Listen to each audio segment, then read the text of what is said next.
So ముందుగా మా స్టూడెంట్స్కి చక్కగా మిమిక్రీ అంటే సినిమా యాక్టర్లు రాజకీయ నాయకుల వాయిసెసే కాదు, మీ అందరికీ తెలుసు రాజకీయ నాయకుల వాయిస్లు మిమిక్రీ చేయడం మీ అందరికీ తెలుసు. మేము ఎన్నో కార్యక్రమాలు చేస్తుంటాను. రాజశేఖర రెడ్డి గారు అయితే నమస్తే చెల్లమ్మా నమస్తే ఈ విధంగా ఉంటుంది. ఎన్టీ నా చెల్లిగింటి అన్నదమ్ములకు. కృష్ణ గారు అనుకోండి, ఈ రోజు చాలా ఆనందంగా ఉంది, మీరందరూ విచ్చేసి అద్భుతంగా కార్యక్రమాన్ని విజయవంతం చేస్తున్నందుకు మనస్ఫూర్తిగా కృతజ్ఞత తెలుసుకుంటున్నాను. అదేవిధంగా శోభన్ బాబు గారు అయితే హహా ఏంటాయ్ బాగున్నారా హహా ఈ విధంగా ఉంటుంది. మోహన్ బాబు గారు అయితే అరుస్తూ చరుస్తా చరుస్తీ కరుస్తా కరుస్తీ నరికేస్తా ఈ విధంగా ఉంటుంది. చిరంజీవి గారు అయితే ఈరోజు మీ అందరిని చూస్తుంటే నాకు కూడా నా చిన్నతనం గుర్తొస్తుంది. ఏదైనా ఉత్తా సుధేందర్ గారు రమ్మంటే రానుకున్నారా రాలేనుకున్నారా, ఏదైనా కూడా ఈరోజు మీ అందరు కూడా చాలా ఆనందంతో ఉత్సాహంతో ఉండడం మనస్ఫూర్తిగా అభినందిస్తున్నాను. Thank you so much. ఈ విధంగా చిరంజీవి గారు, బాలయ్య బాబు గారు మీ అందరికీ తెలిసిందే, చాలా సంతోషం. చూడు ఒకవైపే చూడు, రెండో వైపు చూడాలనుకోకు మాడిపోతావు. మా ఊరికి వచ్చి మా ఏరియాకి వచ్చి మమ్మల్ని బెదిరిస్తావురా? ఊరు మారితే తినే ఫుడ్ మారుతుంది, పడుకునే బెడ్ మారుతుంది, కానీ ఒంట్లో ఉన్న బ్లడ్ మారుతున్నా బ్లడ్ ఫుల్ అన్నా. 2 బాల్కనీ టికెట్లు కావాలి, క్యారే అవులే. సింహాన్ని చెప్పాలంటే ట్రైనింగ్ తెలిసి ఉండాలి, నన్ను చెప్పాలంటే టైమింగ్ తెలిసి ఉండాలి. నువ్వంటే కుంభకోణాన్ని భయం, నేనంటే 2 రాష్ట్రాలకు ప్రాణం. దమ్మిడి దిమ్మిడి అండి ఈ అబ్బా. ఫ్లూటు జింక ముందు పోదు, రేవంత్ రెడ్డి గారు ముందు కాదు. దమ్మిడి దిమ్మిడి అండి ఈ అబ్బా. ఎంతో మంది సీఎంలు వస్తుంటారు పోతుంటారు. దిస్ రేవంత్ రెడ్డి గారు is different, both are not same. So ఈ విధంగా సరదాగా బాలయ్య బాబు తీసుకొని చెప్పొచ్చు. అట్లాగే తీసుకుంటే చాలామంది యాక్టర్లు ఉన్నారు. కానీ మనం సరదాగా తీసుకుంటే ఇప్పుడు స్వామీజీలు కూడా ఉన్నారు, చిన్న జీవస్వామి గారు ఉన్నారు. జై శ్రీమన్నారాయణ. మనమందరం కూడా ఈనాటి కార్యక్రమానికి ఇచ్చేసినటువంటి మీ అందరికి కూడా శుభాకాంక్షలు తెలియజేసుకుంటూ జై శ్రీమన్నారాయణ అయిపోయి. సో ఈ విధంగా చెప్పుకోవచ్చు. అలాగే మీ చప్పట్లు చూస్తూ ఉంటే ఒక వ్యక్తి ఏమంటున్నాడో తెలుసా? ఎవరు వీళ్ళు ఇంత టాలెంటెడ్గా ఉన్నారు. Super, thank you. సో ఒక గొంతుతో ఒక వాయిస్ చేయడమే కాదు, ఒక గొంతుతో ఒకేసారి 3 సౌండ్స్ చేస్తే ఎలా ఉంటుందో చూపిస్తాను ఇప్పుడు మీకు. సపోజ్ ఎగ్జాంపుల్కి ఫ్లైట్ వెళ్తుంది, గుర్రం వెళ్తుంది, అలాగే ట్రైన్ వెళ్తుంది. 3 సౌండ్స్ ఒకటేసారి వస్తాయి. At a time 3 sounds. ఒక గొంతుతో ఒక సౌండ్ చేయడమే చాలా కష్టం, అవునా కాదా? ఒక గొంతుతో ఒక సౌండ్ చేయడమే కష్టం, ఎవరికి రాదు. ఎవరో చాలా రేర్గా మాలాంటి మిమిక్రీ కళాకారులు ఉంటారు, వాళ్ళకే వచ్చు. సో అట్లాంటిది ఒకేసారి 3 సౌండ్స్ ఇస్తాను. పైనుండి ఫ్లైట్ వెళ్తుంది, ట్రైన్ వెళ్తుంది. మీ అందరికీ తెలుసు ఫ్లైట్ అంటే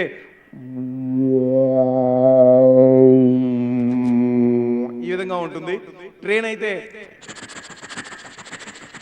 ఇది దూరంగా వెళ్ళే ట్రైను, దగ్గరుండి నుంచి వెళ్తే అది డిఫరెంట్గా ఉంటుంది. సో దూరంగా ట్రైన్ వెళ్తుంది, గుర్రం వెళ్తుంది. ఈ 3 ఒకటేసారి వస్తాయి. చూడండి, ఒక్కొక్క వేలు చూపించినప్పుడల్లా ఒక్కొక్క సౌండ్ వస్తుంది.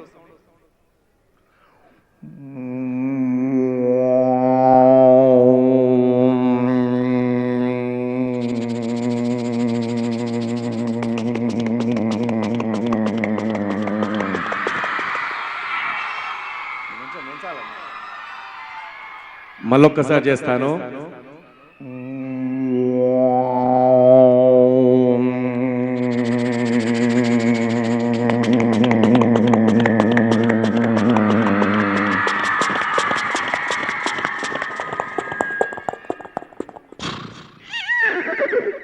ఈ విధంగా 3 సౌండ్స్ ఒకటిసారి తీసుకోవచ్చు. 3 ఒకేసారి మాట్లాడారు అనుకోండి, అది ఎలా ఉంటుందో చూద్దాం.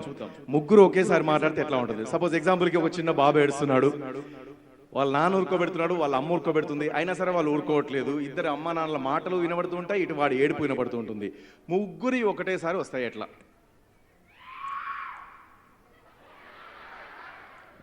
ఇది పూర్వం లెక్క లేదురా, దయ్యం అరిచినట్టున్నది. సరే, తొందరగా మిమిక్రీ ఆర్టిస్ట్ అవ్వాలని కోరుకుంటున్నాను. రైట్.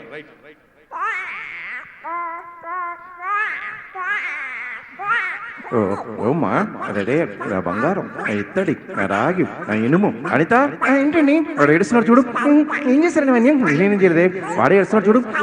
అమ్మా ఎంత ముద్దొస్తున్నాడో. అచ్చు ఎదురేంటి మా ప్రభాకర్ గారు లాగానే ఉన్నారు. సో ఈ విధంగా 3 గొంతులు ఒకేసారి తీసుకొని సరదాగా చెప్పుకోవచ్చు.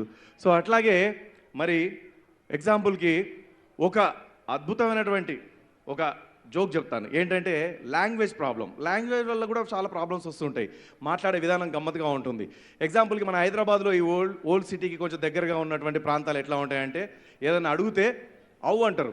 అన్న నిన్న అక్కడ పోయిన స్టేడియం పోయినామంట కదా, సీఎం గారు వచ్చిరాడు కదా, అవు అచ్చా ఇందాక క్రికెట్ ఆడినట్ట కదా, మరి జి మధుసూదన్ రెడ్డి గారు గెలిచినట్ట కదా క్రికెట్లో, అవు అంటారు. అవు అంటే అవును అని అర్థం అన్నట. సరే ఒక ఆయన అడ్రస్ అడుగుతున్నాడు, పాపం పక్కన వేరే ఊరు నుంచి వచ్చి అడుగుతున్నాడు, ఏండే ఇలా నేరుగా వెళ్తే దిల్సునగర్ వస్తుందా అండి? అవు అవువా సార్, దిల్సునగర్ వస్తుందా అని అడుగుతున్నాను. అవు ఆవు గేదె అంటాడు ఏంటండి బాబు? ఏండి మిమ్మల్ని అడుగుతున్నాను, ఇలా నేరుగా వెళ్తే దిల్సునగర్ వస్తుందా అండి బాబు? అవు ఆయన అవు అంటాడేంటి? సూటు బూట్ వేసుకున్నాడు ఒక ఆయన అక్కడ నిలబడ్డాడు. ఆయన దగ్గర పోయినాడు, సార్ మీరన్నా చెప్పండి సార్, ఇలా నేరుగా వెళ్తే దిల్సునగర్ వస్తుందా అండి? తప్పకుండా వస్తుందా, స్ట్రైట్గా వెళ్ళు, ఆ సర్కిల్ అంతా కూడా దిల్సునగరే. హాయ్ బాబాయ్ ఎంత బాగా చెప్పారండి, వాళ్ళు అదిగో అక్కడ ఇద్దరు ఉన్నారు కదండి, వాళ్ళని అడిగితే అవ్వు అంటారు ఏంటండి? అది అంతేనయ్యా, వాళ్ళు అన్ఎడ్యుకేటెడ్ ఫెలోస్, చదువుకోలేదు కాబట్టి ఆ విధంగా చెప్పారు. నేను చదువుకున్నాను కాబట్టి ఈ విధంగా చెప్పాను. హాయ్ బాబోయ్ అంటే మీరు బాగా చదువుకున్నారండి, అవ్వు అన్నాడు వెంటనే వాడు. ఎందుకంటే అతనిది కూడా హైదరాబాదే అనమాట. సో ఈ విధంగా సరదాగా తీసుకొని మనం లాంగ్వేజ్ ప్రాబ్లం మీద కూడా మనం వాళ్ళని గురించి మాట్లాడదాం, సరదాగా తీసుకొని చెప్పవచ్చు. అట్లాగే ఒక తెలంగాణ అవ్వ మాట్లాడే విధానంలో కూడా కామెడీ వస్తుంటుంది. ఆ అవ్వ మాట్లాడే మాటల్లో వాళ్ళు కూడా చక్కటి మిమిక్రీ ఆర్టిస్టులు. ఎట్లా అంటే బాధ కలిగినప్పుడు వెంటనే బాధగా మాట్లాడతారు, సంతోషం కలిగినప్పుడు వెంటనే సంతోషంగా మాట్లాడుతుంటారు. లైక్ ఎట్లా ఉంటుందంటే ఒక అమ్మని పోయి మనం అడిగామనుకో, ఏమ్మా బాగున్నావా? బాగున్నా బిడ్డ, బాగున్నా కొడక, చల్లగున్నా మంచుకున్నా బిడ్డ, అంత మంచిలే కొడక. మొన్న బిడ్డకు పెళ్లి చేసినామంటే చేసిన బిడ్డ, అల్లుడు మంచోడే, చాలా మంచోడు బిడ్డ, శివారెడ్డి లెక్కనే చాలా మంచోడు బిడ్డ. అది సరే కానీ అమ్మా, మరి మీ బిడ్డను అత్త మంచిగానే చూసుకుంటానటనా? దాన్ని ఇట్లా పిడగలాడి కోసం ఉంచుకుంటుంది బిడ్డ, కళ్ళలో పెట్టుకొని చూసుకుంటుంది బిడ్డ, హరి కోసం ఉంచుకుంటుంది బిడ్డ. నా బిడ్డను దాన్ని ఇంట్లో పీనగల, దాన్ని తాడు దాన్ని నామనరక, దాన్ని దొంగలు పడిపోయి, దాన్ని ఆలిముడిపోయి, దాన్ని పెళ్ళ అమ్ముడమైన, చేతి పడిపోయింది, దాన్ని కాలి పడిపోయింది, దాన్ని ఇప్పుడు కాలం కానీ దాన్ని కడుపు కాల శివుల చెప్ప, దాన్ని ఎత్తుకపోయి, దాన్ని కట్ట పెట్టగలదు, దాన్ని ఉసరి సగల పెట్టగలదు, దాని మీద వన్నుపోయే దాన్ని కొడుక ఏం చేస్తాం బిడ్డ, నా బిడ్డ. ఈ టైప్ ఉంటుంది అనమాట. సో ఇట్లా రకరకాలుగా గొంతులు మార్చి కూడా వాళ్ళు మాట్లాడడం మనం తీసుకొని సరదాగా చెప్పుకోవచ్చు. అదేవిధంగా తీసుకుంటే మనం సపోజ్ ఎగ్జాంపుల్ తీసుకుంటే ఒక డైలాగ్ని వేరే యాక్టర్లు చెప్తే ఎలా ఉంటుంది? కమెడియన్స్ యూత్ అంతా కూడా బాగా ఎంజాయ్ చేస్తారు. కామెడీ యాక్టర్లు కానీ, సినిమా యాక్టర్లు కానీ, రాజకీయ నాయకులు కానీ అదే డైలాగ్ చెప్తే ఎట్లా చెప్తారో సరదాగా తీసుకొని చెప్తాను. అరుంధతి, మీ అందరూ చాలాసార్లు చూసే ఉంటారు సినిమా. అరుంధతి సినిమా డైలాగ్ తీసుకొని మరి అదే డైలాగ్ని వేరే యాక్టర్లు చెప్తే ఎలా చెప్తారు? ముందుగా అనుష్క గారు వస్తున్నారు, ఇప్పుడు కూడా ఎవరో నడుస్తున్నారు అక్కడ గజ్జలు కట్టుకొని. ఆ సౌండ్ ఎట్లా ఉంటుందంటే,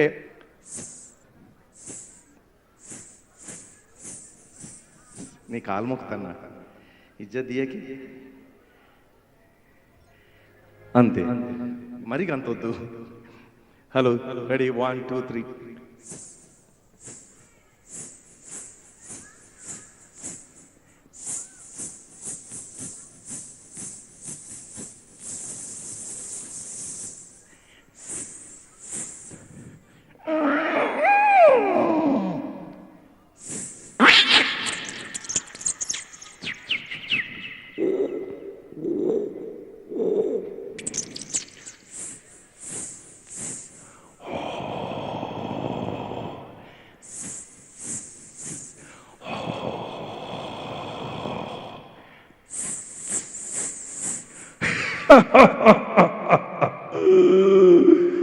అమ్మాలే ఎంత బొమ్మాలే, పిందె పండగింది, కొంచెం కొరుక్కు తింటా.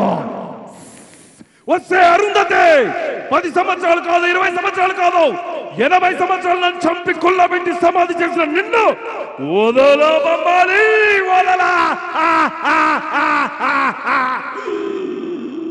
వస్తా తప్పక వస్తా, ఈ రసమంతా పీల్చేస్తా. అమ్మ బొమ్మాలే.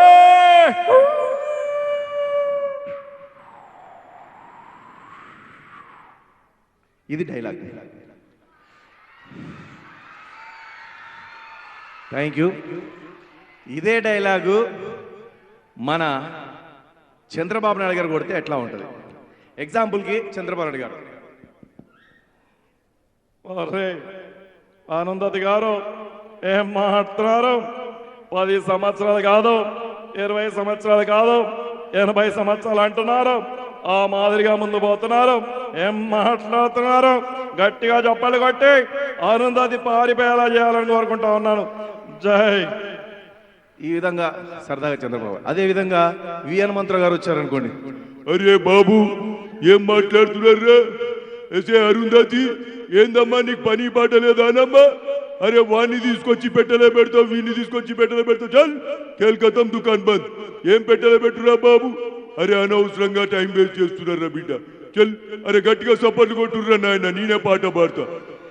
నీటిలోని చాప వచ్చి నేల మీద పడ్డట్టు పాలమంద గిల్లా గిల్లా కొట్టేసుకుంటుందే.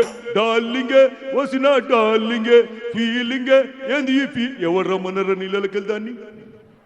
నీటిలోని చేప బయటకు వస్తే మరి గిలగిల కొట్టుకోకపోతే ఏసీలో పండుకున్నాను వచ్చిన. చల్ కేల్కతం దుకాన్ పండుకుంటా. Thank you. ఈ విధంగా వి హనుమంతరావు గారు సరదాగా తీసుకొని చెప్పొచ్చు. అదేవిధంగా చూస్తే మనం చాలా మందిని చూస్తూ ఉంటాం కదా సరదాగా. ఎగ్జాంపుల్కి ఇప్పుడు సినిమా యాక్టర్ కనుక మాట్లాడితే జయప్రకాష్ రెడ్డి గారు. ఏమే అరుంధతి ఊరికే రచన చేయండావే, పెట్టలో పెట్టి బీగాలు తెచ్చి ఊపిరి సచ్చండా, బీగాలు దిగి బయటకు వచ్చా ఊపిరి పీల్చుకుంటా. నన్నేం చేయలేరా పో గబుదాని నేను చేస్తాను.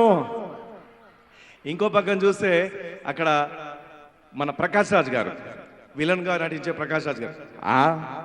ఏంట అరుంధతి 10 సంవత్సరాలు కాదు 20 సంవత్సరాలు కాదు ఏకంగా 80 సంవత్సరాలు పెట్టలో పెట్టి నేను అసలు మొనార్కని, నన్ను ఎవరు మోసం చేయలేరు. That is Prakash Raj. వస్తా. ఈ విధంగా ప్రకాష్ రాజ్ గారు. ఇంకో పక్కన చూస్తే మనకు సరదాగా కమెడియన్స్ తీసుకుంటే కామెడీ యాక్టర్లలో బాబు మోహన్ గారు. అమ్మా వస్తాయమ్మా బచ్చకే బచ్చకే బచ్చకే. అరుంధతి 10 సంవత్సరాలు కాదు 20 సంవత్సరాలు కాదు ఏకంగా 80 సంవత్సరాలు పెట్టలు పెడతానంటున్నా. నన్ను మాత్రం ఒక లైట్ పెట్టమ్మా. నా ఫేస్ నేను చూసుకొని భయపడిపోతున్నాను తల్లే. ఈ విధంగా బాబు మోహన్ గారు. ఇంకో పక్కన చూస్తే పిచ్చకొట్టుడు సుధాకర్ గారు. ఆ సుధాకర్ గారి వాయిస్ మీ అందరికి తెలిసిందే. ఆయన గురించి తెలిస్తే సో అడ్డి అబ్బబ్బబ్బబ్బా ఏ బిష అన్నా గుమర చెండ పిజు కొట్టిన చోట కొట్టకూడా పిచ్చ కొట్టుడు కొడుతున్నా. ఈ విధంగా సరదాగా మనం పిచ్చకొట్టుడు సుధాకర్ గారు వాయిస్ చెప్పుకోవచ్చు. ఆఖరిగా షార్ట్ కట్ లో చెప్పేశారండి ఎంఎస్ నారాయణ గారు. వస్తాయి అరుంధతి 10 సంవత్సరాలు కాదు 20 సంవత్సరాలు కాదు ఏకంగా 80 సంవత్సరాలు పెట్టలు పెట్టావు. పెడితే పెట్టు క్వార్టర్ పెట్టు తాగి పడుకుంటా. Okay bye. ఈ విధంగా ఎంఎస్ నారాయణ గారు వాయిస్ తీసుకుని కూడా సరదాగా చెప్పుకోవచ్చు. Thank you so much. మరి మన ముఖ్యమంత్రి వర్యులు వచ్చే సమయం ఆసన్నమైంది కాబట్టి కాసేపు తర్వాత మళ్ళీ అద్భుతమైనటువంటి జోక్స్తో వాయిసులతో మీ అందరికీ నచ్చే వాయిసులతో మళ్ళీ ముందుకు వస్తాను. అంతవరకు సెలవు. మీ Shivareddy. Thank you so much. అసలైన తొలి వెలుగు. ఫాలో వాట్సాప్ @తొలి వెలుగు అఫీషియల్.